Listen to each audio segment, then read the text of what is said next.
Today we open T4E Week, first meeting of students, employees, rectors, staff, doctorants, members of our community of seventh, or de facto I hope, 9 universities from all parts of Europe. It is very ambitious task to build open academic space, open academic community, connecting people and institutions. This is a next step of European integration with use of universities. I'm glad, I'm extremely happy that you are here. Thank you for coming to us. I wish you a great time, many benefits, great experience, and I hope that it will be for you joyful time. I officially open T4E Week at the University of Silesia.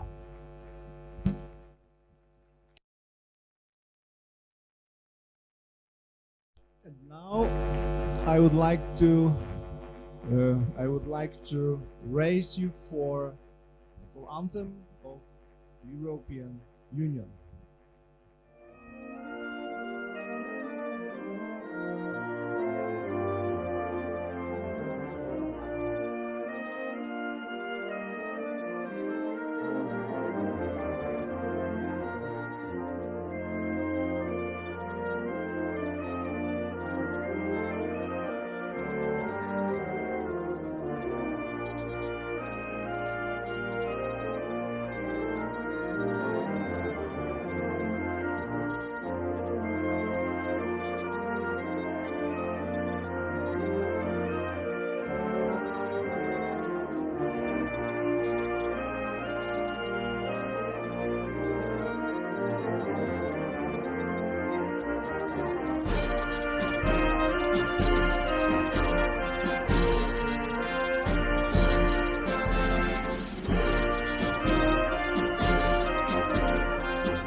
Thank you very much. I haven't known that this anthem, it is aria da capo. Thank you for the singing. I see that we have a lot of work with our singing. At the end of the ceremony, I would like to invite you to a dance. I'm sorry, it is not the end of your reports. Not any kind of dance, special dance. I'm in Polonaise. Polonaise is traditional Polish dance cultivated to this day, and it used for opening proms and other important events. This music to this Polonaise was composed by Wojciech Kilar, one of the most famous Polish composers who created music for such well-known world directors like Andrzej Wajda and Francis Ford Coppola. It will be our Polonaise. So, shall we dance? We shall. Okay, let's start.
Thank you very much.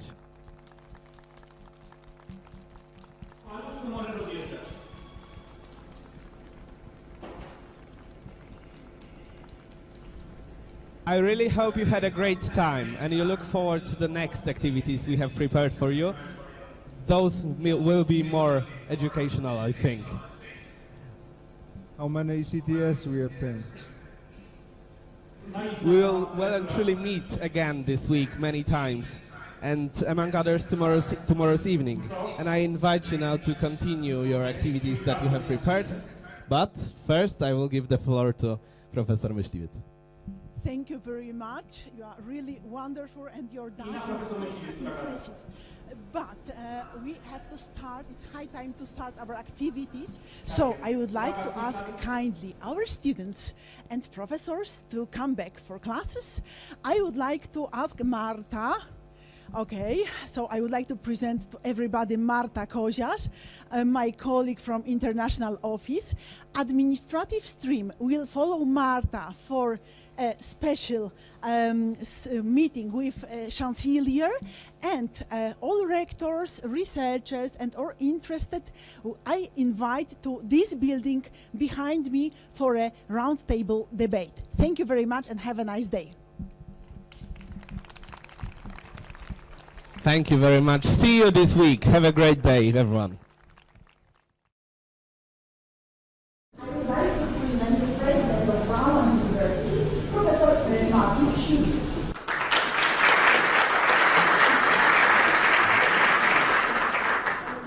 Present the rector of Estonian Academy of Arts, Professor Mark Karls. Present Vice Rector of the University of Alicante, Professor Juan Lopez. Also Vice Rector of the University of Alicante, Professor Rafael Molina. Rector of the Zala University, Professor Cornelius Green. The Rector of Primorska University, Professor Vladimir Kuch.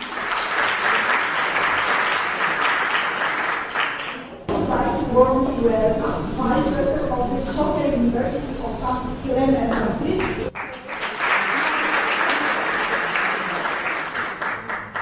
I would like to welcome the Rector of the University of Vytautas Magnus, Professor Mozas August.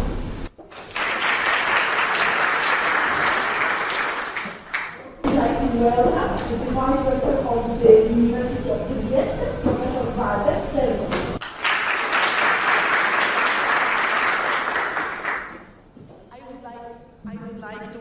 Warmly welcome the Vice Rector of the University of Vytautas Magnus, Professor Julia Kirschiene.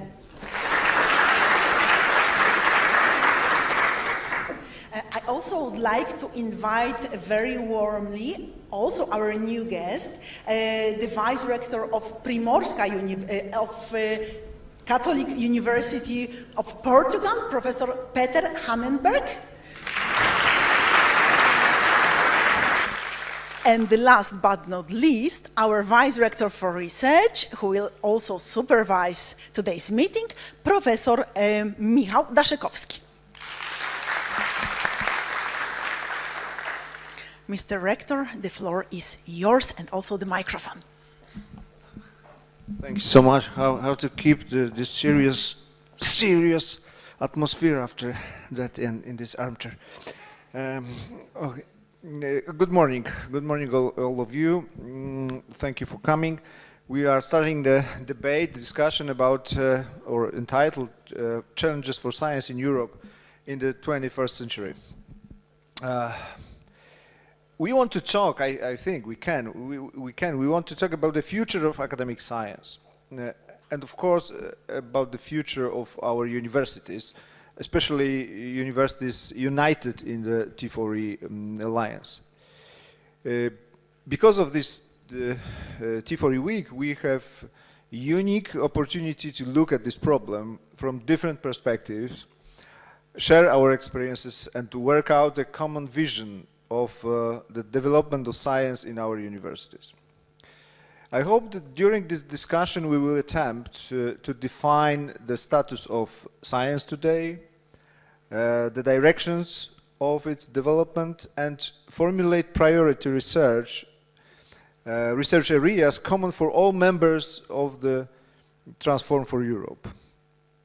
I think in general, modern science has two tasks. First is simple, getting to know reality. Second one is solving human problems. And I'm sure that we have the same tasks, and these tasks are performed at our universities.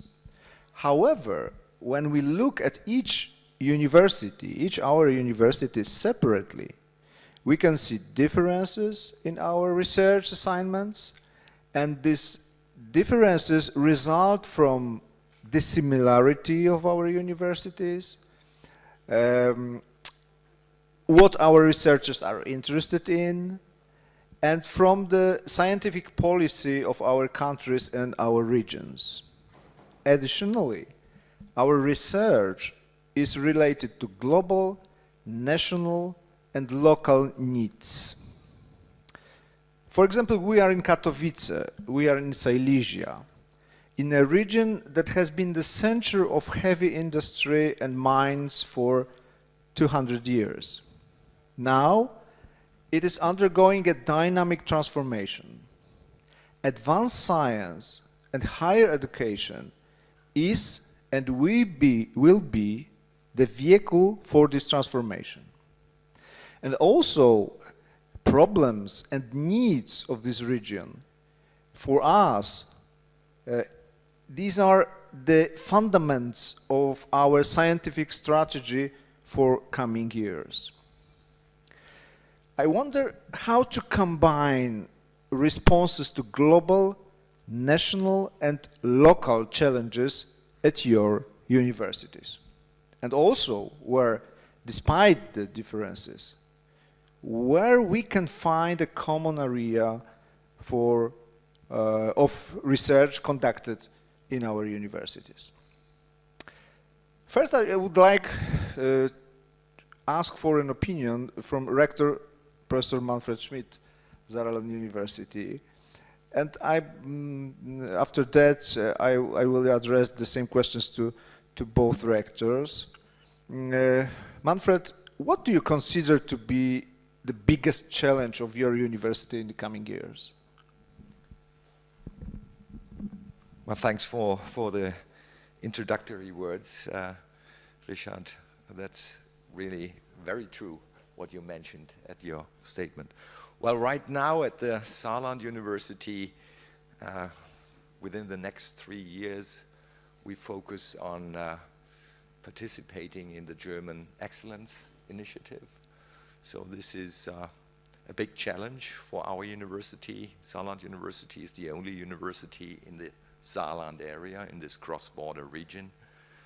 And with this respect, we focus our power into 3 areas, which are the main priority areas of research and also of study programs in our university, which is computer science, informatics, also linguistics, computational linguistics.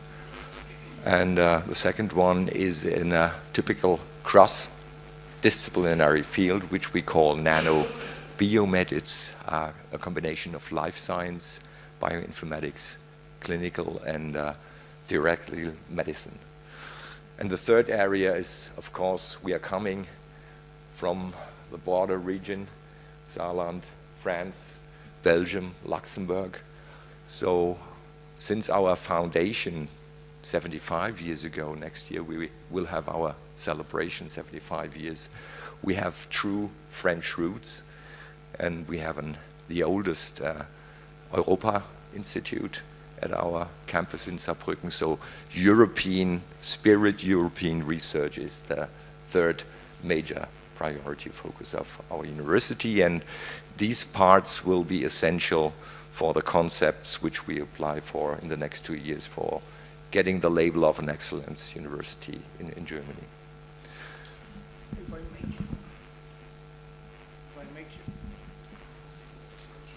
Okay. If I make you ask about further remarks about consequences of our alliance, what do you expect for your university because of our alliance, our cooperation? Yeah, I think it's very important for our university to be part of this fantastic alliance. We have very many things in common. It's not only the historical and the geographic cross-border regions. You just mentioned the transformation process of Silesia coming from coal and steel mining. It's exactly the same in the Saarland area and the French area. So I think it will be very important that the universities in all of our, I think this is true for all of our universities, that they are the driving force in higher education, in getting young people, and in particular international people, international students, international scientists to our countries, which bring the innovative ideas, technology transfer, and of course the European spirit into these particular regions. And so this can only be successful if we have that really lively exchange between our students, our staff, our scientists from these different countries of Europe. And this is a fantastic chance which we are facing now, in particular if you see what happened nearly 3 months ago in the Ukraine. And this even makes Europe more stronger, and this shows the real need that we stay together and that we educate, as you said at the beginning of this morning, that we educate the next generation of young, really European people. And so I was so pleased to see, I mean, after 2.5 years of Corona, to see a living campus, to see the students around us from the different nationalities, and everybody is hungry to meet in person and to have a conversation. All this was not possible 2 years ago, and such university alliances are just fantastic institutions. And so even that we are a quite young alliance, so there is trust between us, and this is strongly growing, and this makes me very positive that within the next years this will be really a united European campus between our partners. Thank you, Marfert. Thank you for your words. I would like to pass these questions to Professor Jozas Augutis, Vytautas Magnus University in Kaunas, rector, of course. That's okay. Thank you very much. Good morning, everyone. I am very happy to be here. First of all, thanks for host such impressive morning. We started with the dance. Okay, if to come back to the science and research, in Lithuania we have quite good universities with international scientists, very interesting topics, but maybe it's not a main problem, but one of the problems that business and industry in such small country don't cover all topics of our research. And for us, it's difficult to find companies which need research results. And I think that Alliance is very good opportunity for universities to have possibility to enlarge applied of results, different projects, different PhD theses, working together is first problem, and I think that all university of Alliance has different connections with business, industry, and it's possible to share inside of all the Alliance, because we must to be competitive. Second one problem is that anyway, our teams of researcher groups is too small in the European scale, and it's quite difficult to win projects like Horizon or another one. Together we can do it more easy, more effective. And I think that Alliance working like one European university, like Rector said, one campus, we can be very competitive in the European level at least, and fulfill different topics in all Alliance if we look at list of thematics which are involved in different universities now. In 7 universities, very, very soon will be more universities, I hope, in our Alliance. We can cover all research areas. And it's good news for us if we will work like one university, one unit, and it's good opportunity for young people, for students, for PhD students especially. And I would like to wish for us to go into this way. Thank you very much, Josas. We have among us a new member of our alliance. First of all, Professor Klaudia Kutna, Rector of the University of Primorsko. Klaudia, can you tell us a few words about your university and what you see your future of university, and how is your intent to use our cooperation, our alliance for the best future of your university? Thank you very much. We are very honored that we got the invitation to join your alliance. So our university was established in 2003. So we are a public university in Slovenia. We are a very young university, and so we still know how hard it is to develop research areas that are very expensive. So we started our university with humanities, social sciences, and then we developed mathematics, computer science, biology, so those natural science areas that are not so expensive. And then with a very nice scheme without European Union, widening participation, we got a teaming project in a Renew with the help of a German company, Fraunhofer. So Fraunhofer was our advisor, and based on that we started to develop a healthy built environment. So wood science is very strong at our university. We were able to get 45 million euros, and now I can say that there are a few areas where we are very well established, and this is this built environment, mathematics, ergonomics, and the added value is that actually whatever we established at our university, it was with the help of internationalization.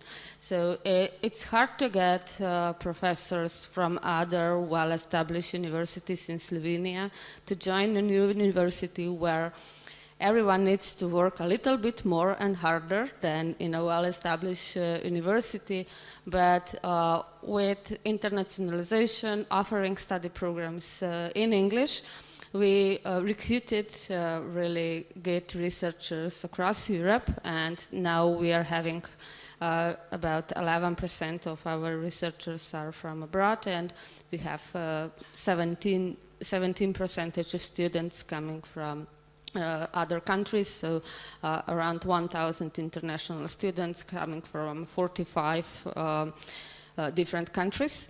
And we are happy that we got this invitation because we in Slovenia on a national level we believe that being strongly connected within Europe it's one of our main strategic goals, and so thank you for giving us this possibility.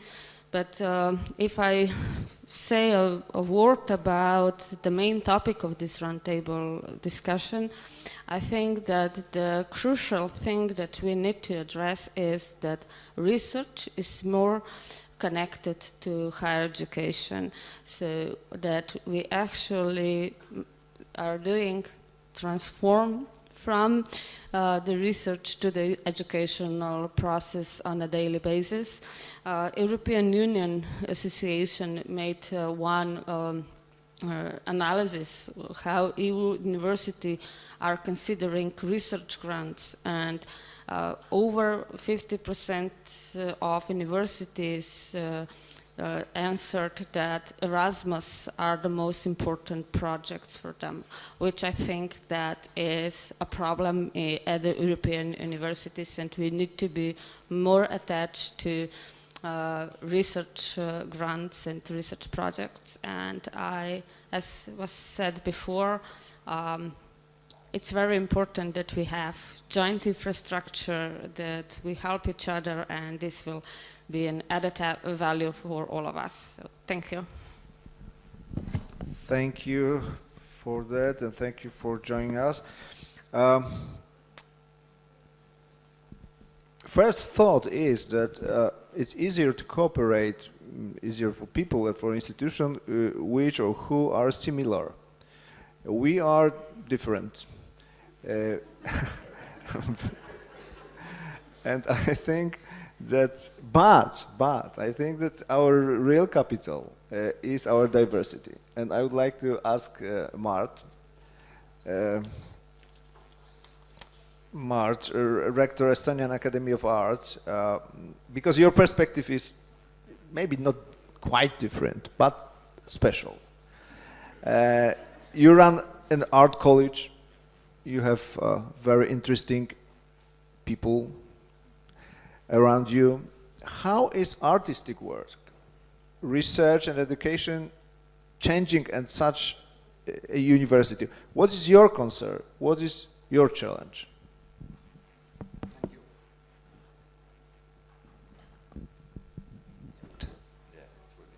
Okay, good. Thank you. Thank you. First, the Salesian University to inviting us all together. It's really happy to be here in person, and it's really great that Europe has recovered from this catastrophe, so that we see that the numbers of Erasmus incoming exchange students have not decreased. They dare to come, and it's not only COVID, but in Estonia we are also happy that from Western and Southern Europe they come, and they are not feared that we are so close to the Putin's war. But this has changed our situation anyway, because we have been happy to welcome the Ukrainian refugee art students. We have more than 20 of them. They are at us this semester as free movers, but we hope that they will continue as they are free of charge next year, and we hope that they will really, that we can admit them to the programs really. Last week we had a great event with them that the Bank of Estonia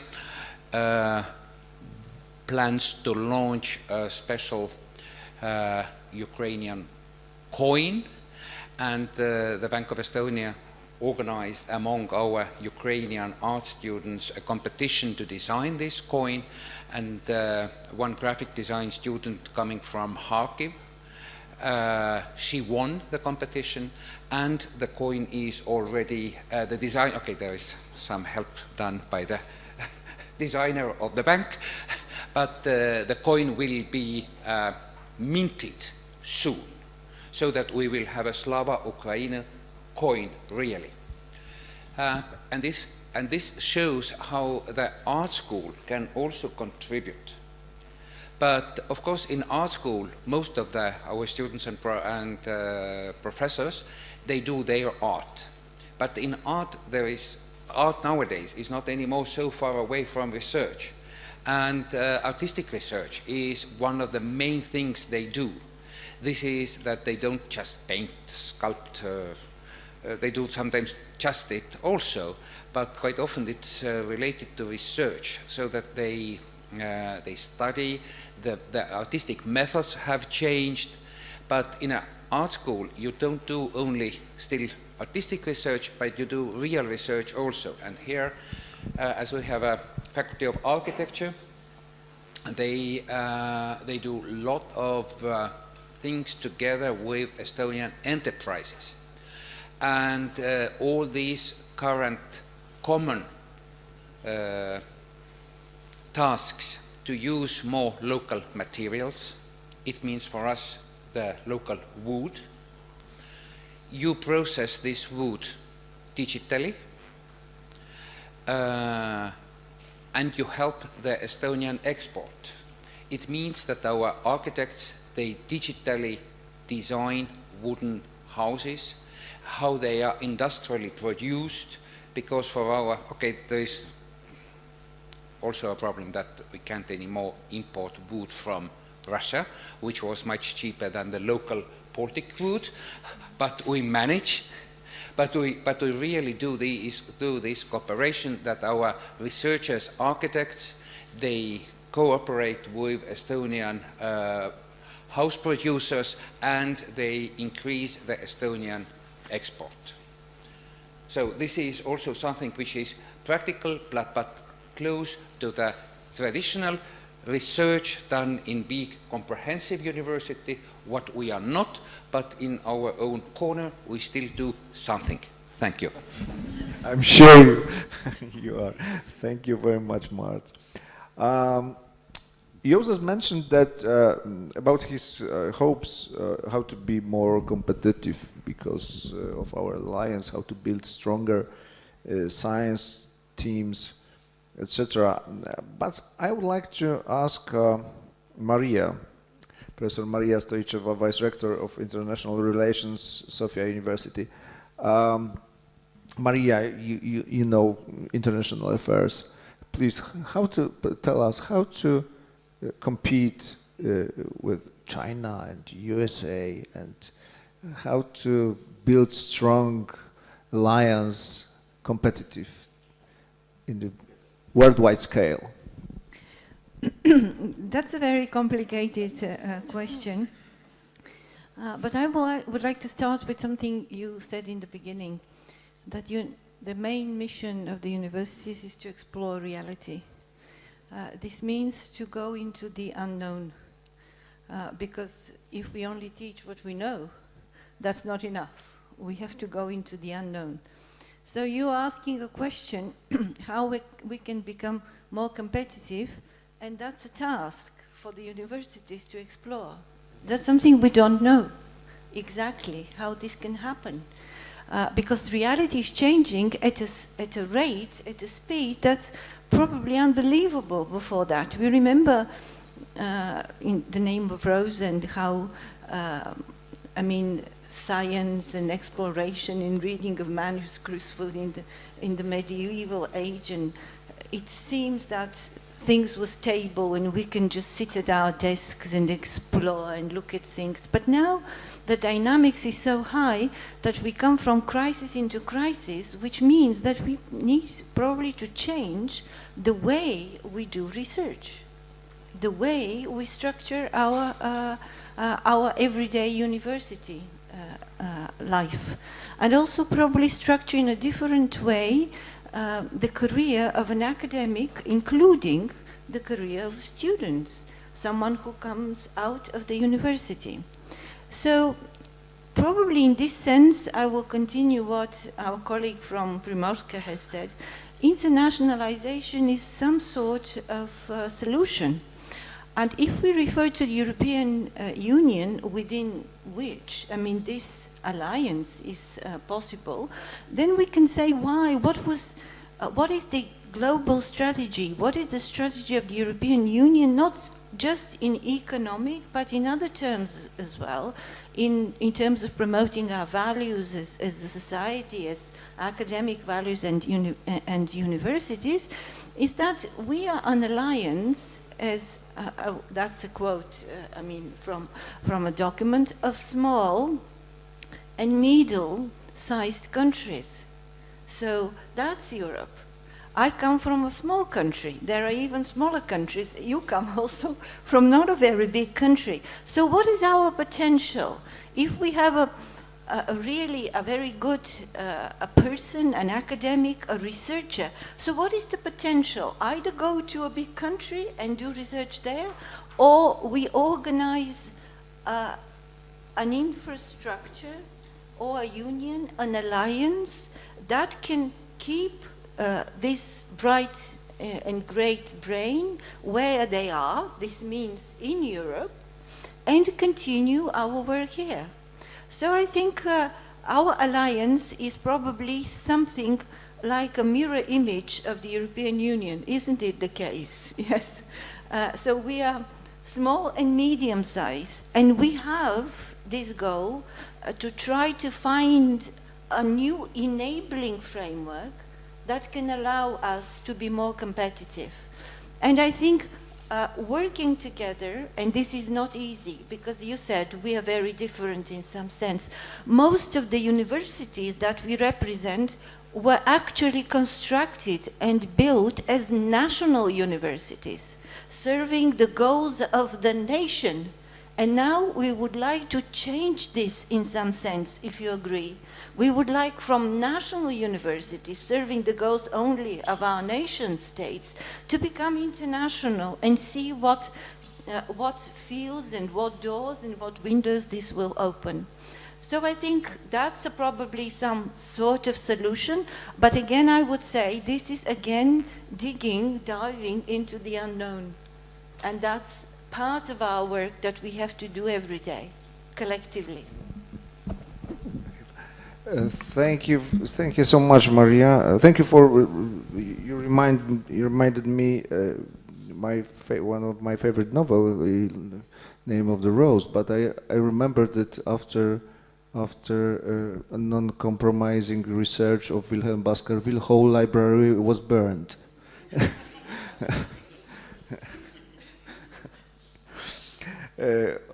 Okay, let's go back to the field of science. I would like to ask Walter Selgo, professor and vice rector from the University of Trieste.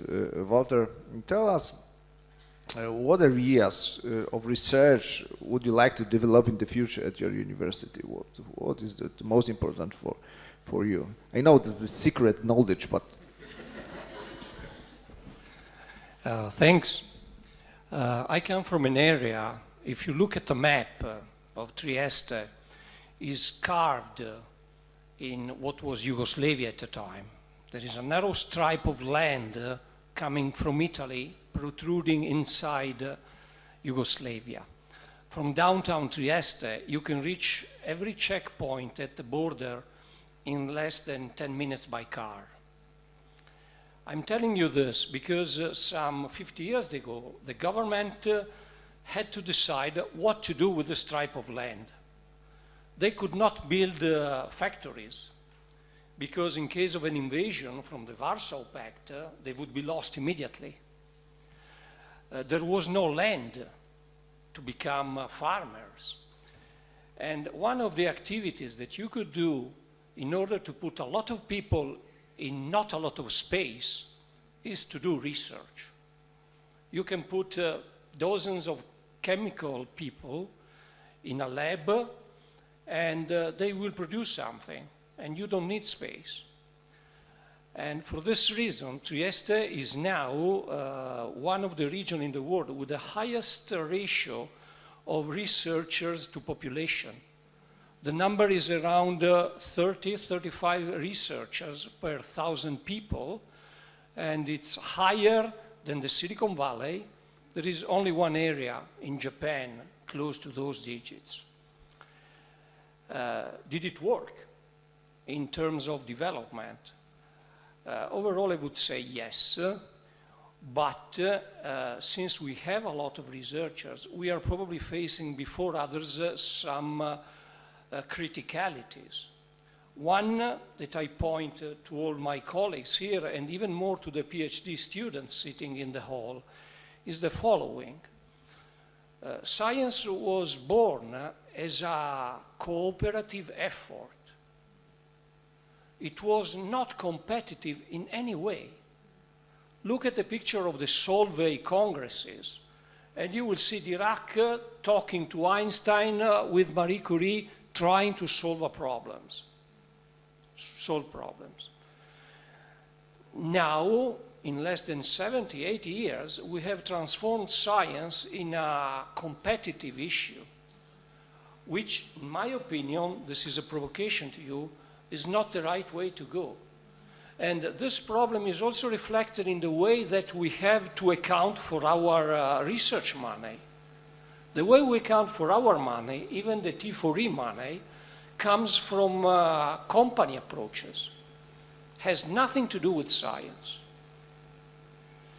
So, going to the very first question posed by the host director, challenges for sciences in the next future, not only in Europe, one that I pose here at the launch is to try to go back to a more cooperative approach, because this will also deflate the pressure to become competitive universities. Universities were not meant to be competitive. The word is wrong. Universities were meant to be cooperative. And that's a challenge for the new generation. We basically failed the generation sitting here, in a sense. Or maybe we were host of a system not played by us. Thanks. Thanks, Walter. It was very important statement. I think that every member of my community, university community, will be happy to hear it. But I'm not sure if every one of them should be a receiver of this message, that universities shouldn't be competitive. But we will discuss, I think. If I may ask about prolong this subject, Michał. I mean Michał Daszykowski, my colleague and vice rector for science. From the very beginning, Michał emphasized that T4E should be also a strong research field and platform. Why do you care about this? Well, I think in general, all of our universities have extremely large potential. We all have different disciplines, starting from hard sciences to soft sciences, arts, humanities, and so on. And as you can see nowadays, the university is actually a small universe. So if you would look into your university, you will probably find out quickly that these are the institutions that can respond even quicker than the government in many situations. And we have also observed this during the COVID situation, during the Ukrainian crisis, that we are actually much faster in taking actions than the government and local representatives. So I think we have this potential, and this potential comes from different people we are sharing. So in my opinion, if we would really share this, these opportunities together, if we would find the places where we can work together, if we would launch some projects together, there is a high chance that we can achieve something together more than on separate basis. Yeah? So of course, I remember this picture. It's really very beautiful, and I think this is the way how we are thinking about our alliance. So we will try to find out where are really the points where we can meet together. Of course, everyone is different, but in general, we have the common goal to become more visible on the international level. So there is not really a talk about the competition between us, but really taking the potential out and being more bright by this. Thank you. Thank you, Michał. Is it possible not to compete, to cooperate, to share infrastructure, apparatus, means, money between our universities? I would like to ask about it. You see, Vice Rector for Research, Professor Julia Krysienie, Vytautas Magnus University at Kaunas. Hello, everyone. Let's go back to the real world, from ideas to real world. Okay, hello. Thank you so much for inviting us, for hosting us. It's a beautiful place, beautiful day. And yeah, I'm sure that we can cooperate. Yeah, we should not always compete. And actually, a lot of was already said here about what is important, what could be measures. It was mentioned excellence, research priorities, relations with business, mobility, diversity, sustainability, exploration of unknown potential, account for research against society, against a government. Actually, I just wanted to point out probably two aspects. Indeed, elaborating the topic of accountability. Yes, indeed. Yes, we ask from governments, we ask from taxpayers, from Europe, to help us financially, materially. We ask for resources, and of course they ask for results.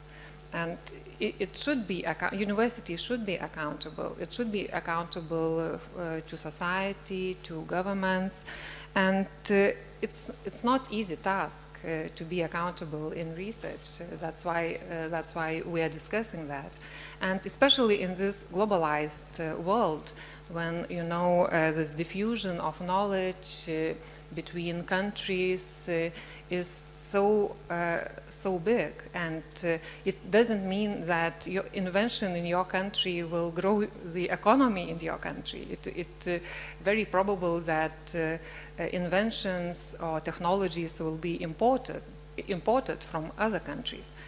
So in this globalized world, indeed it's very important to skills, to develop skills of people, to develop people. And for that task, investment in research and development is so important. If you don't have in your country skilled people, developed people, there will be no business and no development of technologies. So that's why one of the measures of our alliance could be the harmonization of PhD. Yeah, we have this harmonization in bachelor, in masters. We have this Erasmus, mobility, and it's a success story for Europe. We can do the same with PhDs. We can develop and train our people in order to be acceptable for new technologies, for cutting edge inventions. And it's indeed one of the topics of our alliance. Another aspect I wanted to mention, and it was also a little bit discussed already, it's what will change after Ukraine. Indeed, yeah, I would. I remember the words of Queens. The show must go on. Yes, and however, we today sitting here, everybody feel very privileged. We feel privileged because we have this possibility to live our everyday life, and again, we are privileged but very vulnerable, very fragile in this respect. And what does mean, how it will transform our research priorities, how it will be in the future about our relations with business, with societies, maybe the priorities like resilience of society to crisis, like resilience to propaganda will be more important in the future than it was before. Blind ignorance is not the answer to such crisis. So yeah, it's difficult to change, but everybody wants to transform. So we should change. We should go from this comfort zone. Thank you. Thank you. Thank you so much. I agree with all of your speech, but I would like to go back to your one statement, and I remember that investments in region are depend on a number of graduated students.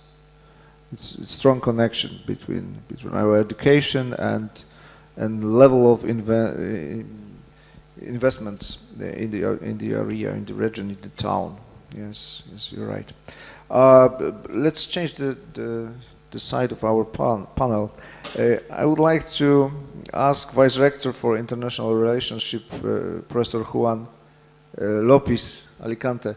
Juan, you have everything in Alicante. You have good university, perfect weather, nice people, good wines. What yes. How do you think about your benefits from our alliance? What will impact the development of your university? Okay, thank you. Thank you so much for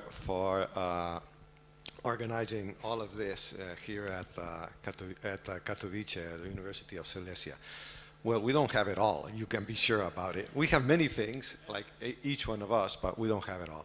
Well, one first thing, actually I am not Vice President of International Relations. I think this point, I have been 9 years, I have been 9 years Dean of the School of Business, but actually I'm part of the board of the university, and I'm the delegate of the Rector for Institutional Relations and for projects. So I'm the head of the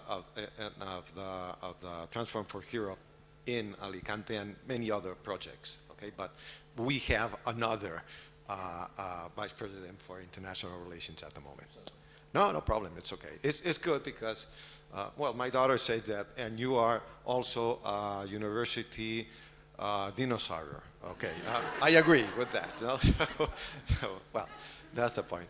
Okay, well, we also have challenges, of course, like each one of us. For example, here you mentioned about financial support and so on. Now we will have a new financial rules, because in Spain, financing university is highly decentralized. So now we will have new rules that we don't know which rules they are, but we will have to fight with other 4 universities for financing. So that's a challenge. Borrowing for all of you, but not for us. Another point is that we are going to have a new law of university rules at the national level. I've seen some drafts of that. It's terrifying, but it's another challenge. Inside the university, I think we have actually 2 important challenges. One is that about 25 years ago, we have all the studies, of course, but 25 years ago we lost medicine because the political, let's say, authorities thought that it would be better to move these studies to another university. So that happened.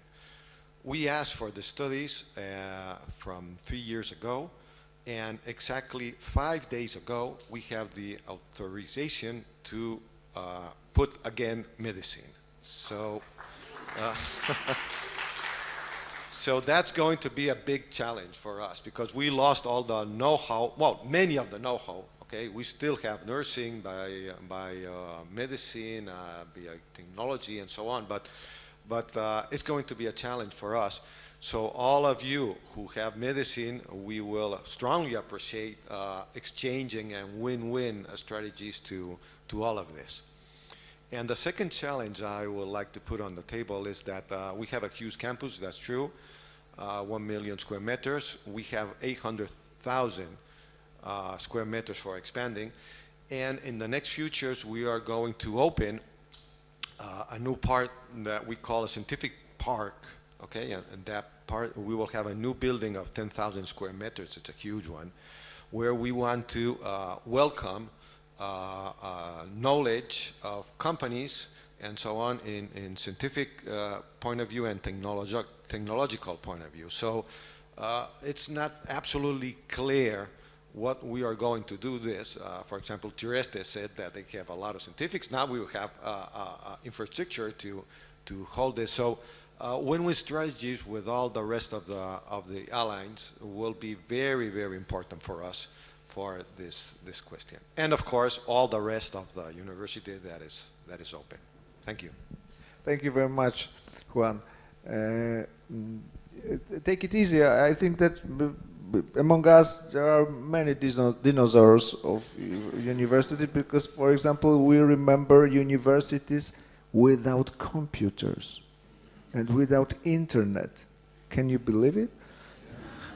I'm talking to students. Yes, students. Our students belong to the digital generation, and we have fresh experience, fresh pandemic experience, which changed our imagination, our thinking about many parts of university. For example, maybe half of this building are unnecessary. It's terrific questions. I would like to ask Vice Rector for Digital Transformation, Professor Rafael Molina from Alicante. How should our education, our research change to take advantage of their, I mean, students' technological competences? How we can absorb, use this non-academic knowledge? This is a capital for use. How to do it? What do you think? And if you can make remarks about the whole problem, digitalization of universities. Okay, thank you for your invitation. I think that this is a key question that I asked myself when I began being the Vice Rector in Alicante. We all know that computers, digitalization is around us, and we can close our eyes to this situation. But I think that the pandemic was some fresh water on the face that make us realize that it was a question to solve in few days in this case.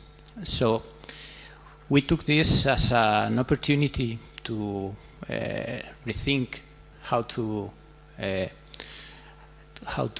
develop our systems, our technological systems, and we realized that we are doing more or less the same things that we did in the past, but using the digital means. This is not, in fact, a digital transformation. This is just a digitalization of the current procedures. So we think that the key question is how to really transform our procedures, our products, how to give value to what we do using the digital means. And that's what we are trying to do in Alicante. And I'm afraid that in every university. The administrative procedures are quite developed and quite known, but I think that there are two fields in which the digitalization is not so, if you want, so developed, which is the two main objectives of the university, which are research and learning and teaching. And we are working in these two phases, mainly in the field of how to make our students make use and to take advantage of the digital means, because there is a very different situation between students and teachers. So we have to make our teachers obtain digital competencies so that they can transfer these competencies to their students.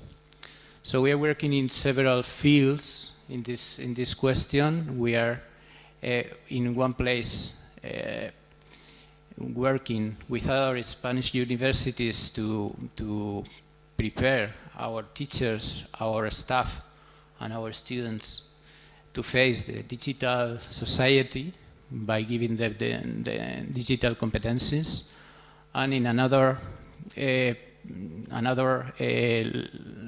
layer, another way to move is how to take advantage of the technology to personalize and to adapt learning by new platforms that bring to the students the old model of teacher, student, teacher, learner that we had in the past. That there was a master and few learners around the master. This can be done today thanks to the technology. That's are the two main things that we are trying to do. Thanks. Thank you very much. I think that there is plenty of problems connecting to the digitalization. One of them is, for example, urgent need to build an open science system. For example, it's a great challenge for not for only one university, but for all academic sphere, academic society. Going further, I would like to ask about reflection, Professor Cornelius Koenig from Saarland University. Cornelius, how do you think, how has European science influenced the new generation of European citizens in 21st century? How do you perceive the connection between hard science, very specialist science, and transforming society? Thank you. I think that's a very important question because times I think are over where we just throw a problem to engineers or other people from the hard sciences and then they come up with one solution and then they hope that fixes the problem. I think times are over and the engineers know that, but it is a challenge for them and also for all universities, I guess, to come up with solutions that are more inclusive, that acknowledge that not only there's diversity within our alliance, but also within the communities and also with the stakeholders who are involved. So I think that's actually a big challenge to transform also the educational agenda to make, for example, people in engineering aware that they're very often already a leader once they graduate. You know, the first job they have, they are already in a leadership position, but they're not really prepared for that. So I think this kind of mixture between, you know, of course, knowledge, basic knowledge in whatever science it is, but also preparing them for a world that is constantly changing or moving, as one said, you know, from one crisis to the other, and that is one of the challenges we all face at our universities. Okay, thank you so much, Cornelius. And last but not least, I would like to ask about a few words, Peter Hanenberg from Catholic University of Portugal. I'm happy, I'm glad that you will be a new member of our alliance, not only because of that Lisbon is a magnificent city, but also we have a chance to visit you. But seriously, seriously saying, first of all, do you still want to be the member of our alliance after the first? You have a time. And I would like to reverse this model of questions. I would like to ask you what we can get from you, from your university. That's a tricky question. But answering to the first question, thank you for having us here. And yes, we are very willing to join the Alliance. And what can we bring in?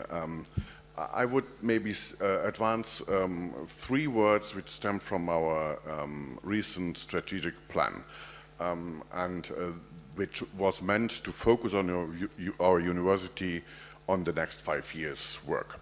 And the first word is, of course, sustainability and commitment to sustainability, which is not only an issue for biotechnology in our case, or for engineering and so on, but it is also an issue for psychology, for business, economics, and that is what we are working on, and we want to find partners to work in a global, in a European context. The second word is social responsibility, and it was mentioned several times. Science has to find answers to the question of society, and we have an additional problem now.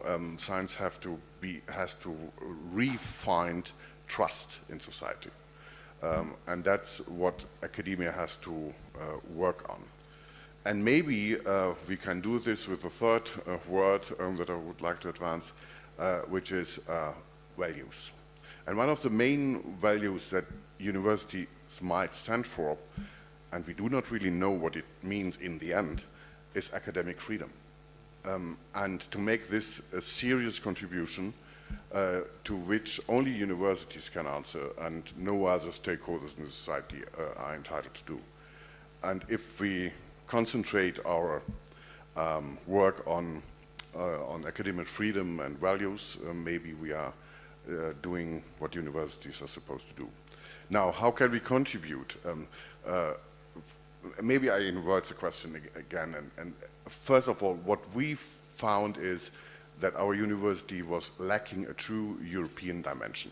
We would like our university to be more present in the whole European area, from the east to the west, to say so. Our university is already, and we can bring in this to the Alliance as well, very international. It is Atlantic, it has its colonial connections, it has its global connections, it has, by the way, also its Catholic connections with Catholic universities in the world. So we can bring in other kinds of ties and orientations and connections which might be useful. But the second point is that whatever I have heard here and what I know from each of the universities, we feel very much connected to each of the university's projects. Just to give two examples, Alicante's new challenge of medicine faculty is what we did last year, so we are in the process of learning, by the way, also with an international partner from Maastricht, but that is what could be a sharing point for concrete work together at that point. Or our School of Arts will be certainly very interested in the Estonian School of Arts to share what research means in the terms of the arts. Knowledge is not just scientific knowledge, but can also be seen as artistic knowledge, and so on and so forth. And for these reasons, we would be really happy to cooperate and find with each partner and as a whole moments of exchange and collaboration, and also some competitive relations just to make things better, not for competition on its own way. Well, thank you, Peter. I'm happy that we haven't frightened you. This is the end of our first round, and before I ask audience about questions to you, I would like pose only one question, not addressed to personally to you, but everyone who wants to take this question, please do. This question is, what do we need from our governments to facilitate our cooperation? Because there's many obstacles. Sometimes they are small, sometimes bigger. What do you think? What do we need from our ministry, from our departments, from our governments? Please, Peter, go. Just to go on with one of the words that I mentioned, academic freedom. Academic freedom. That's the first thing that we need. Don't bother us. It's not for granted. It's not for granted. And academic freedom might include support to work, which is then a financial issue. But I would really insist on not starting only by financial needs or by economic needs. It is a political framework to let universities do what they really can do, should do, and what they are good for. And that's on academic freedom. Okay. What do you think? Please feel free, who wants to take this question. I'm, as a lawyer, will say something about academic freedom too. It's depending a lot on legal regulation. Actually, we need more flexibility in regulation, yeah, for academic freedom and for all collaboration initiatives we are going to do here. Indeed, we have a lot of regulation that hampers these collaborations. So we should push our governments to make regulation much more harmonized, much more flexible, and with much more academic freedom. And I have quite practical, indeed, proposal in terms of research assessment. We strive for more open, for more engagement of society, for recognizing of different talents in academy. But when we look at research assessment, we see that it's indeed very mathematical process. We indeed look at journals, at metrics, at indexing, and that's all. And it doesn't indeed help with all this openness. It makes the culture of perish or publish. And that means that we should change something in this regard. And there is very good initiative from European Commission in terms of open science, of science communication, of reforming of research assessment. And we as Alliance, we can join to a coalition, to agreement for research assessment, to apart from this culture of publish and perish or publish. I mean, not over rely on just metrics, but recognize much more possible diverse results of academia. So it's one of possibilities we can do ourselves, and we can push our governments to change regulation as well in this regard. Absolutely right. And what, please?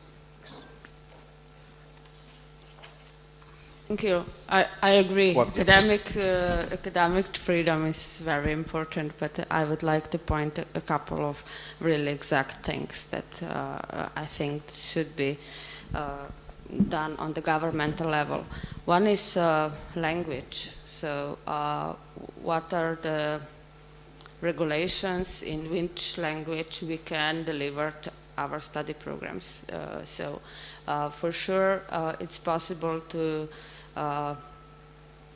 deliver study programs in English if they are joint programs, but sometimes it's very important for recruiting students from abroad that we can deliver study programs in English as well. Then second thing which is important for really strong collaboration within the union network is what is the official language at the universities. So it's very hard for an university with strong international faculties that these international faculties actually collaborate as leaders in the Senate members, etc. So because we need to have officially, I think that at all universities, the Senate meetings in our national language.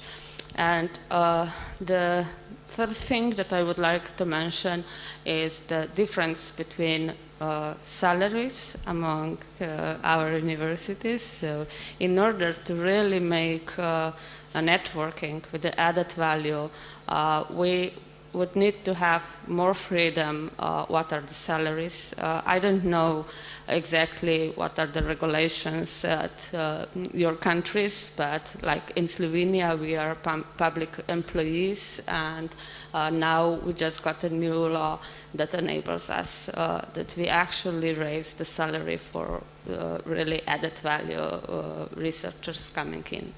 So just some concrete Thank you very much for this last remark. Thank you, thank you. I know it's impossible to keep a young, talented, ambitious researcher. For example, if Madrid wants to have him, it's impossible. Okay, anyone else? Please, Cornelius.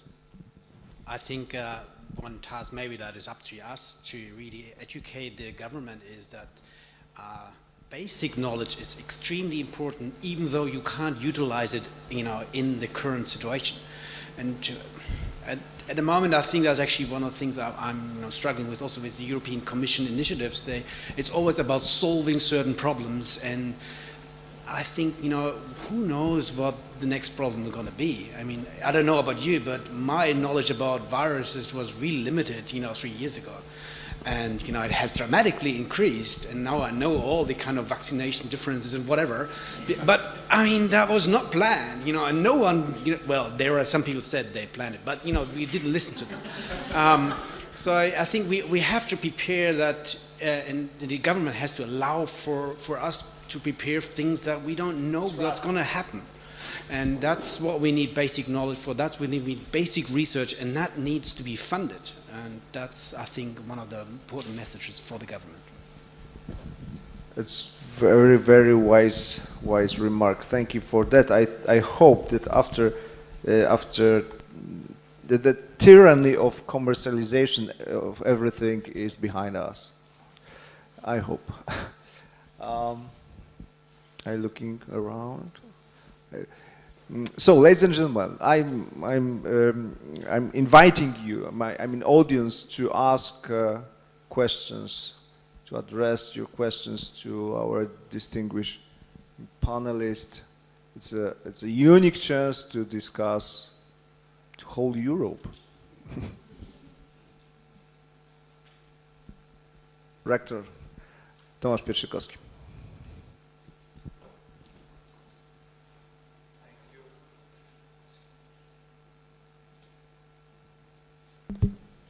Thank you. Just to be, someone must be first, as we often say in Poland in such situations, quoting a movie, by the way.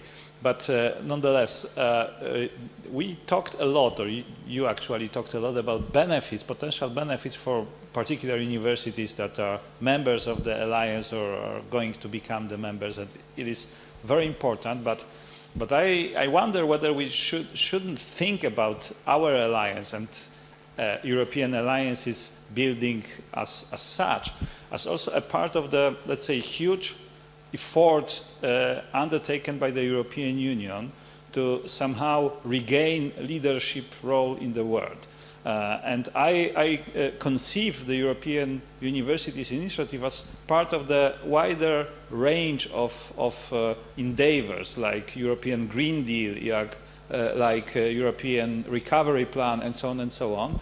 All those measures being an attempt, let's say, to make the European model of life the attractive alternative to the, let's say, emerging competition from Asia, from of course the traditional competition from the America. And in this sense, perhaps it is an attempt to turn something that up to a certain moment was a kind of a disadvantage, what Maria pointed out, that European Union is actually an union of small and middle-sized countries, and our alliance is like European Union in micro scale. And this is true. And to some extent in a global competition among universities, it used to be rather a disadvantage to be small or middle-sized country and small or middle-sized university within such country.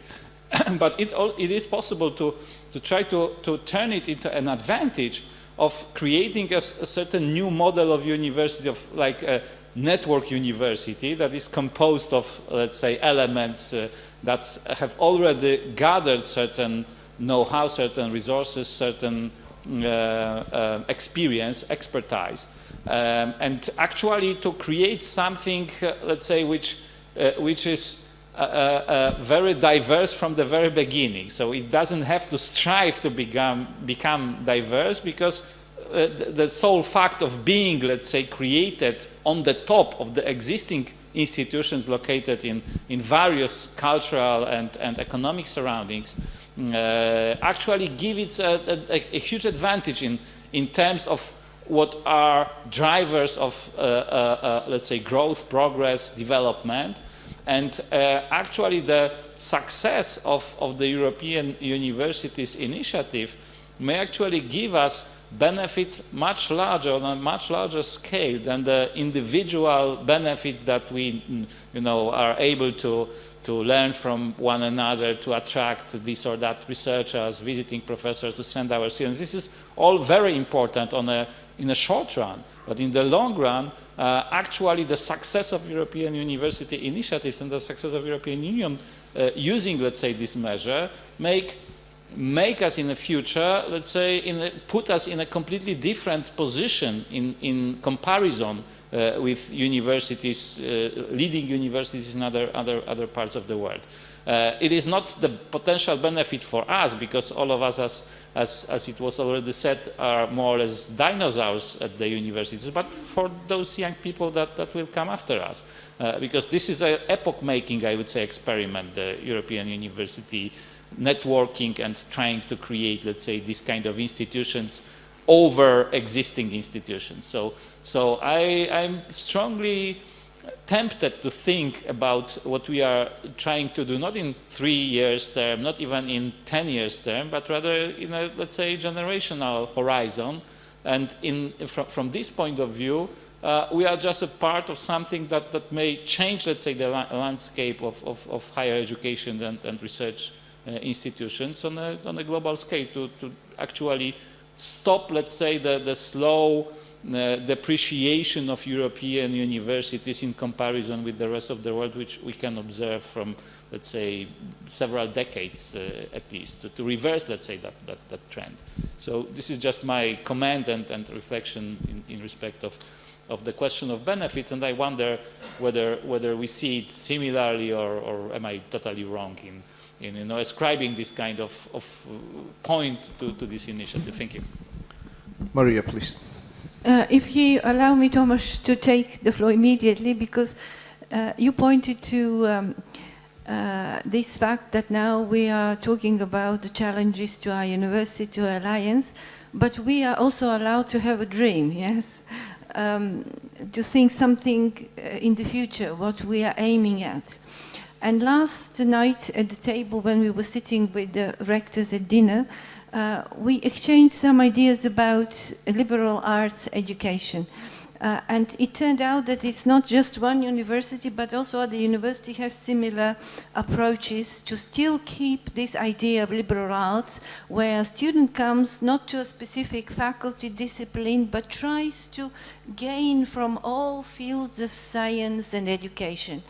So we can probably have a dream of a European degree of European liberal arts, let's put it, where a student can come to Europe but gain from all this diversity, being able to not receive a diploma, a degree from Sofia University or from the University of Saarland, but say, I have received a European diploma. And probably this is potentially possible. I mean, I'm just referring to this liberal arts because we know this very well, and we know how difficult it is, yes, and how expensive it is. But we might have a dream that we can create something which will be exactly that, a new model of European degree where all this diversity is incorporated. And that's a dream, of course. Yes, that's a dream, but in this alliance we have all these points in Europe. This is not a small region of Europe, we are covering all of it, and probably we are allowed to start working towards this dream. Oh, it's a fantastic idea. I don't think that this is a dream. I mean, this is coming reality, but I don't want to use the time for you. Please, I'm sorry, please introduce yourself if you may.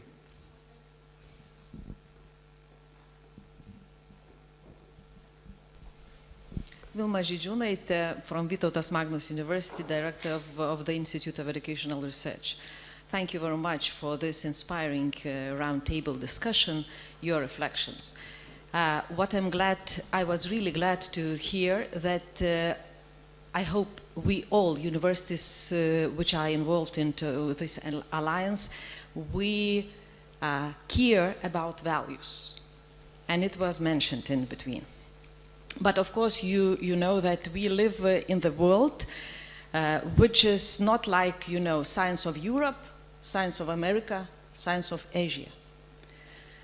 And, you know, thoughts about competitions, of course, they are very interesting, you know, maybe energizing us, and etc. But remembering some paradoxical things, for example, as you mentioned, liberal arts, this came from Europe, but finally only USA implemented it, and then it came back, okay, to some universities. But the paradox is that it was implemented in private system of higher education. That is one point. The other point, which could be related to my question, which of course will be based on liberal arts thoughts. We do speak about values of higher education. I would rather to be happy to be more focused on values of a university as such. And when we speak, do we speak about academic freedom? Yes. But how do you see the voice of university as autonomous university through the Europe and in this alliance? And why this question is, when do we speak about higher education as such, values of higher education, it is okay. But when we work in projects where our sites are on documentation of OECD, which does not care about higher education, and you know this, it cares only about economic things. When we are working on a lot of projects which we strongly believe they are research projects, and they are, but where is our focus? On competences. And the paradox is that everything is related to competences. Can you believe? Even so, citizenship is kept as a competence. Is it? Several, centuries ago, and nowadays, universities do believe that citizenship is not a competence. This is way of life. This is value of democratic society, and this is great value of university as autonomous university as such.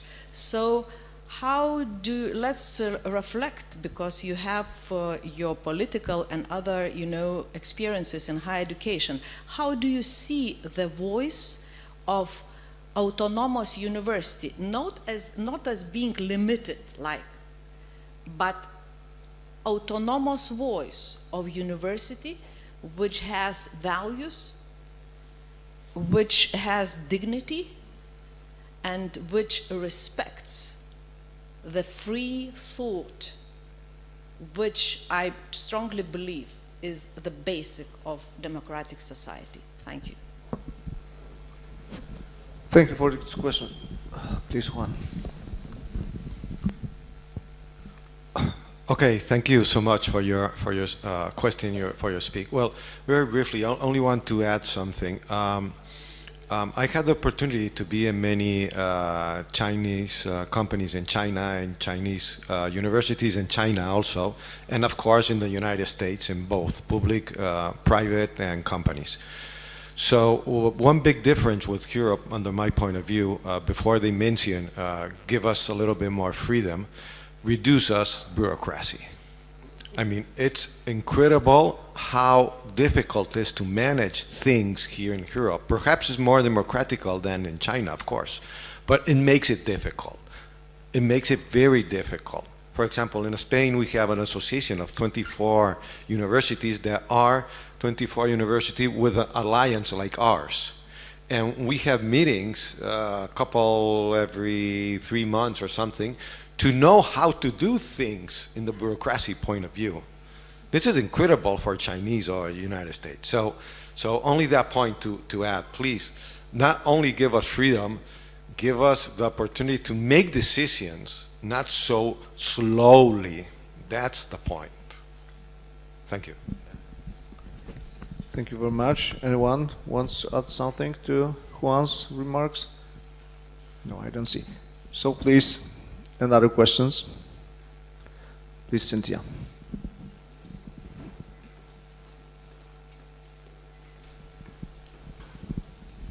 Hi, thank you. I would have 2 questions. There are, of course, and this was mentioned previously, 3 maybe main models of education, international education worldwide, but I would say there is a highly competition-driven one that is together with the United States and also China. We know that. And then there is the European model that I would say, and coming from a country that is a little bit outside of both of these scenarios, we keep watching very closely in which way Europe goes, or United States or China. And that's an essential issue, and it's behind a lot of what was discussed here today, the balance between competition and cooperation. My first question would be, what is the right balance between competition and cooperation, considering this scenario that we are all inserted in? And that comes very well together with the matter of that Professor Julia mentioned. Universities must be free and work in a cooperative way, but they also need to be accountable to society. And that is something within your mission here of cooperation and competition within this freedom.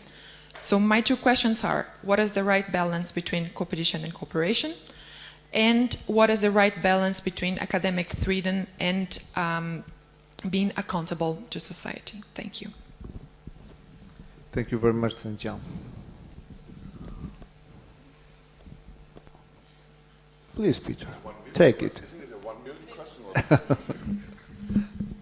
It's actually a 1 million question or 2 million questions, and the answer cannot be decisive. But I think the question is pointing to the relation which exists between accountability and freedom, and between cooperation and competition. And as I said before, competition is to make things better. Cooperation is to go together on the way to make things better. So they do not exclude one to each other.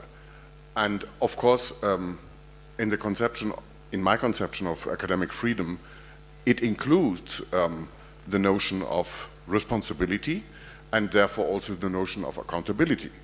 It is not just doing what we want or doing that nobody wants to know about or what is completely irrelevant or something, but it is actually doing those things freely which might be relevant to society on a short, middle or long term. And that would be my answer, which is no answer, but stressing the relation between the two oppositions that you made. Of course, Walter, please.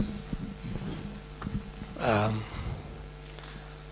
most straight answer I would have to your question is that somehow the European model is a pretty good, fair answer to the collision between cooperation and competition.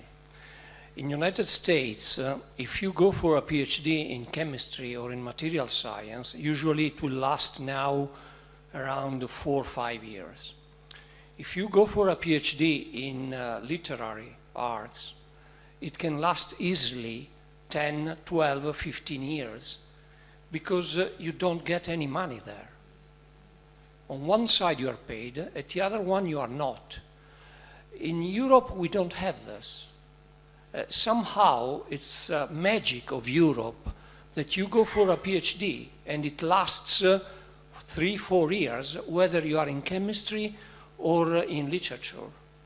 And that's something to preserve. And this makes us different from United States and from what I've seen. I'm a adjunct professor at the University of Macau in China, also from the Chinese system. In China, on one side, it's very easy. There is no democracy, it's imposed. You want to grow up a new campus on Macau, and the government gives the money and tells you develop on this. And they get the professors back from the United States. It's very easy. So, in this sense, in Europe, we have something to preserve, and it's a model for the rest of the world, which goes back also to your question beforehand. Something about the relationship between accountability and freedom. I'm not sure I completely agree with my colleague. The reason being that since we stressed the competitive part, scientific frauds are skyrocketing. If you have a look at statistics on scientific frauds, there is a leap starting from 2000. Predatory journals. That's another problem that we are facing in the last 20 years, and it is the result of a competitive approach. On this last part, I don't have the final answer, but I'm not sure that it is so easy to match freedom and accountability.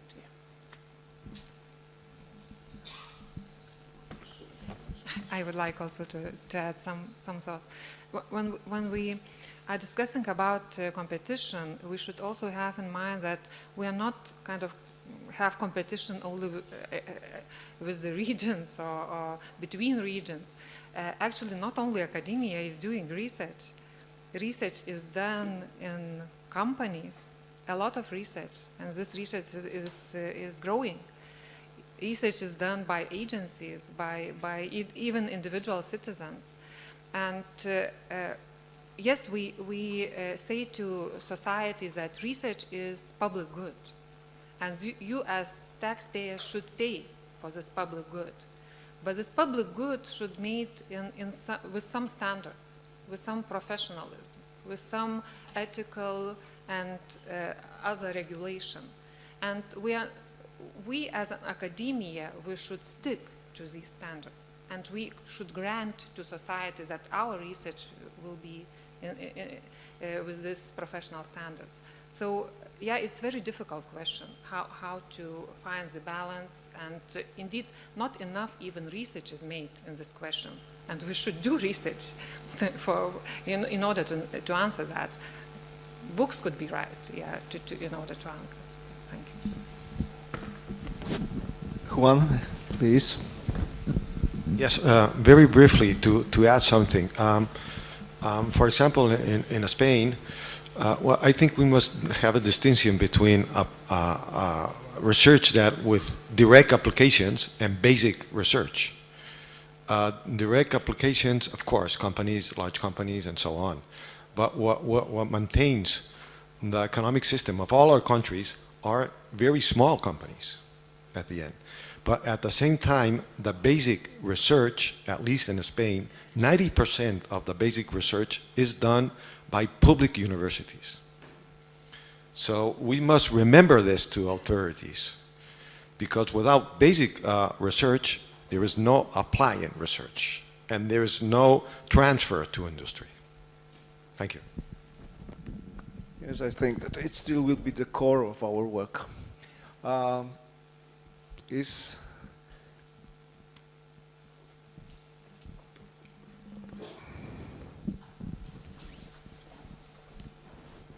Thank you. Lukas Redemann, I'm president of the Student Council of Transform4Europe, for those who don't know me. And I would make a comment, and I would like to know what you think about this, because as we're talking about the biggest challenges we are facing, in my opinion, every university is facing this challenge, not only in this alliance, but everywhere. But I think our alliance is more suited and well prepared to really face this challenge, and this is that this is the perception that how we do it is the best way to do it, and this is, I think, the case for education, for higher education, the way we teach.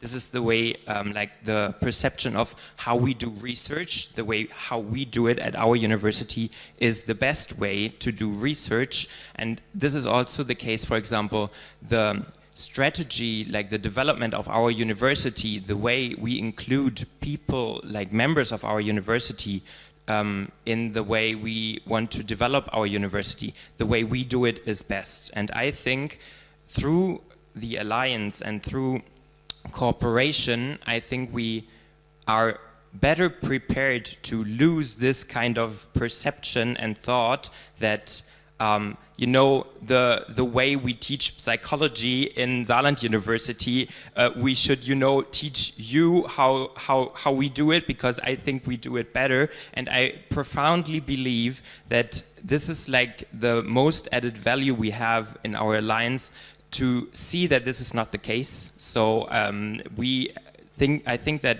we can learn a lot from the other universities, but I also profoundly believe that it is still a challenge we face. It's a challenge we face in all levels of our universities, and I would really like to know, like, if you agree, or what are your thoughts about this, and how you you think we can maybe face this challenge as an alliance. Thank you very much, Lukas. For these suggestions. Maybe we are a little arrogant. I agree, of course. We need to chat, we need to discuss our position. I agree absolutely. And I think that academia and universities are not only places where the knowledge, from the knowledge comes. And this is a challenge. Maybe we are losing our priority position. Maybe in basic research, yes, but in applied science, I don't think. I'm sorry. What do you think about Lucas' remarks? Cornelius. Thank you. You mentioned the example of psychology at Saarland University, and because I am a professor for psychology at Saarland University, I do think, anyway, I'm not saying anything, because I don't want to be arrogant. No, I think that's the, personally, that's, I think, the reason why we're here. We're here because we're engaging in lifelong learning. I think that's the most important thing for all these kind of endeavors, that we really learn from each other. And I think that's actually what makes it also really interesting for us, although we have, of course, certain regulation that all countries have. So the way the topics, for example, in psychology are decided by law, and we all have these kind of issues, but there's still so much variety, and we are here, I think, to understand not only what the others are doing, but also why they are doing it differently. And I think that's actually the beauty of the alliance, that we have this opportunity for all of us to learn. Thank you. Michał?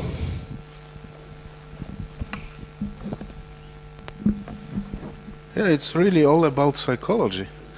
If you think about why we are introducing certain programs, why we do research, there are always people behind it.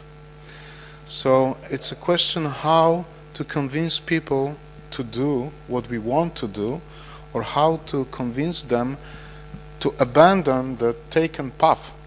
And this is really something to leave the comfort zone. And this is what we are actually doing at our university for, let's say, more than 2 years now, because the higher education system in Poland was radically changed. But we simply didn't try to adapt to this change, but we have also changed our university. So the whole structure of the university was changed, and we are really, let's say, have certain troubles until today, because if you do some kind of transformations, these processes take a lot of time. So we can think about introducing really new programs for students, and this is also a kind of resistance from the staff members, because they are really thinking that what they are doing it's okay, because they have to leave the comfort zone. So this is all about psychology. Thank you, Michał. Any further questions? Please.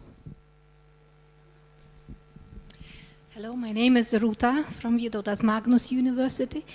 And I'd like to start with the joy of the alliance of possible future transformations. We are looking forward for them.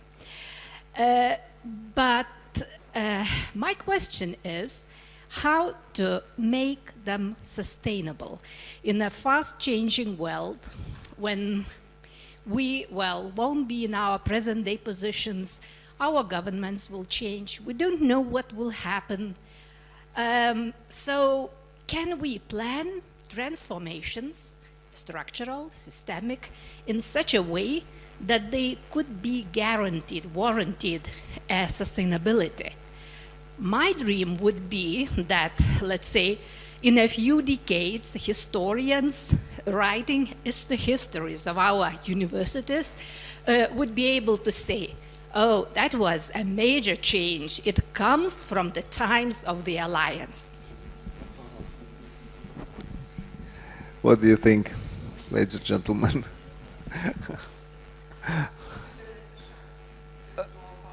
I'm sure. Thank you for this piece of advice. Thank you very much. Yes, we'll keep it on our minds. Please.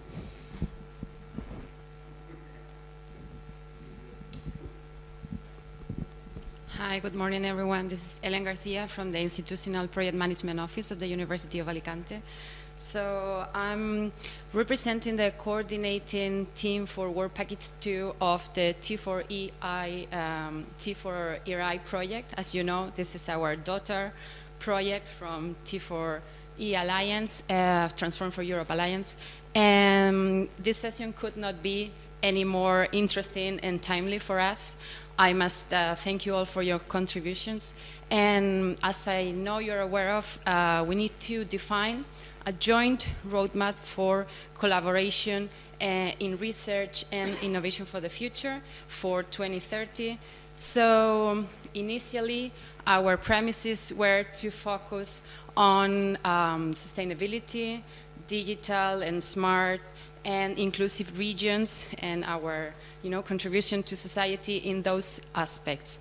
Regarding the discussion of this roundtable today and regarding the current events, are we still maybe on time to include some relevant and current burning issues, such as probably resilient to other relevant events, to other relevant topics such as resistance to propaganda, or these things that have proven very important and were not taken into consideration naturally at the time where these projects were written.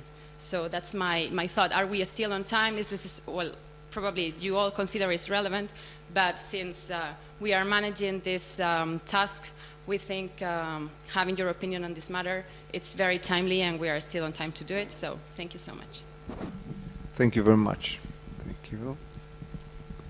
I'm looking around. Any questions? Yeah. Okay. I have a feeling that we are closing. We are close to the end of this meeting and of this debate. I have no idea how to summarize such an incredible and individual speeches and statements and remark. Oh, please, please. We have 5 minutes, please. I would like to reflect on a few things here, because we talked about dreams, reality. We have history already, and most probably majority of you know that last week it was also a big event in Kaunas, the first Transform for Europe European Culture Festival. We have got 120 students, some of them are here as well. And the logo of this festival, it was Enter into Unknown, Maria mentioned. So actually, and it was already the reality of that dream of some kind of liberal arts or a man of Renaissance, because students were coming from very diverse disciplines, from medicine, biotechnologies, law, political science, arts, and other disciplines. And they have managed to perform and to produce very interesting and very diverse artistic projects. I don't know, maybe students will tell their experiences later, but I think that was some kind of release of creativity. They were also demonstrated good examples of our Transform for Europe strategic aims. They showed the example of how to build community of Transform for Europe, community of students. And I think at the beginning, because of pandemic, yes, we missed that a lot. Another, I think, important question is also to say about research skills, not only of PhD level students, but more and more students from bachelor and master level involved in research projects, and we want them to be involved in research projects. So I think that also this culture event showed that students can kind of explore, but also demonstrate and rethink their skills in terms of diverse areas, like to use artistic forms of expression even in their disciplines that they're studying right now. So I think that arts really helps a lot us thinking into other directions. So new horizons could be opened for very different disciplines. Another thing is that our alliance is a very ambitious one. We talk about strategies, and I think that all the leaders here sitting here today mentioned that their universities have many different plans. And I think that it is important to identify, what is the kind of minimum plan for our alliance, and this maximum or future vision. We need the priority list, I think, for 3 years, for 5 years, or maybe 10 years, in order to have the history. But my question also would be, maybe the rectors of this term and vice rectors of this term, what would be your ambition in terms of this alliance? What would be the greatest achievement from your point of view? The result of this alliance, let's say, in 2 or 3 years. So what would be the main aim of each individual university here? If you may, but nevertheless, thank you. Manfred, I think it's time for you. I'm sorry. Thank you so much. Well, I could sign every statement, nearly every statement of this very, very interesting session. Where if you ask what would be the most important thing from my perspective for the next 2, 3, 4, 5 years, there are different points. I think I see a really big chance, and this would be my priority, my personal priority, that I would say if we manage that 1/4 of our students and scientists see really these hopefully 9 partners as a united university alliance and go there to the other universities, see the cultures, keep friendships between them, I think that would be, for me, a major advantage, because that's still a problem to have the opportunities for the students, for the scientists, and also for the staff to exchange and to be physically in these countries. And if we can achieve that, and then I come back to what Thomas actually mentioned a couple of minutes ago, that's the general idea of the Macron speech, 2007. So not only that we benefit from each other as universities, but that the universities and their alliances are the real nucleus for a joint Europe. And this strongly depends that we go out, that we learn each other, learn from each other, see the cultures, the languages. And so this is my major motivation. And besides that, then we will have a bottom-up, scientifically driven collaboration in the different fields between our universities. And this also makes it much more attractive from a research point of view, also from study point of view. So that's what I would answer spontaneously to this not easy question. Thank you very much, Manfred. I have to confess that one of my dreams came true, because Manfred is the first time in Katowice and in Poland. It wouldn't be possible without T4E. You are here. So, ladies and gentlemen, thank you for this magnificent debate. I would like to take a risk and summarize in only one sentence our debate. I think that we rectors, vice rectors, our collaborators, we run very magnificent, fantastic, weird institutions.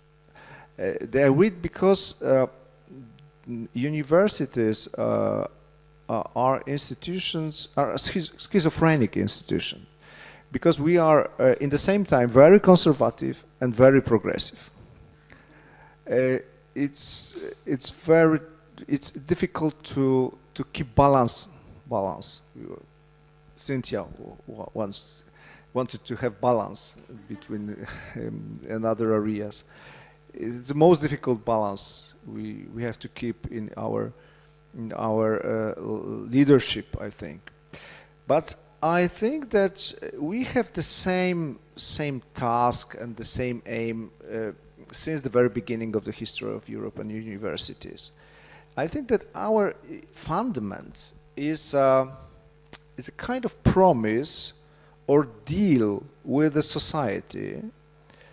The deal is that give us freedom and trust and money, and we know how to use it for public good.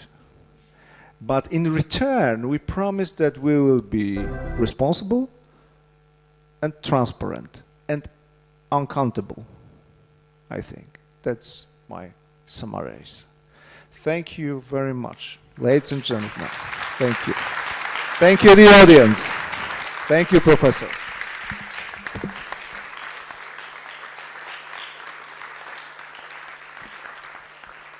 Thank you very much, Rector. And now I would like to give some indications what we will do now. So first of all, I would like to ask if we have in this hall Miss Joanna Kruszyńska-Szwedo.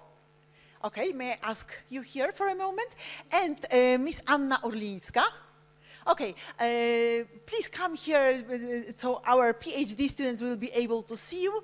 Joanna and Anna are our PhD students, and we'll take PhD students for a kick-off meeting. So who belongs to this group, please memorize, yes, our colleagues and the doctoral stream will take place now in humanistic faculty.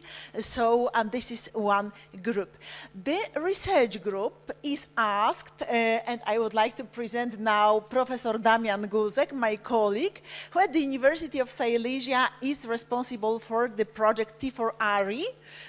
Okay, and the research stream will stay here in this room, and I would like to kindly ask our rectors, well, of course, to have some water, and in a moment we'll have a picture of our rectors. We also must be very careful about communication aspect, and then I will ask rectors to room 1.3 that is on this floor, and institutional coordinators together with our special guests from Slovenia and Portugal.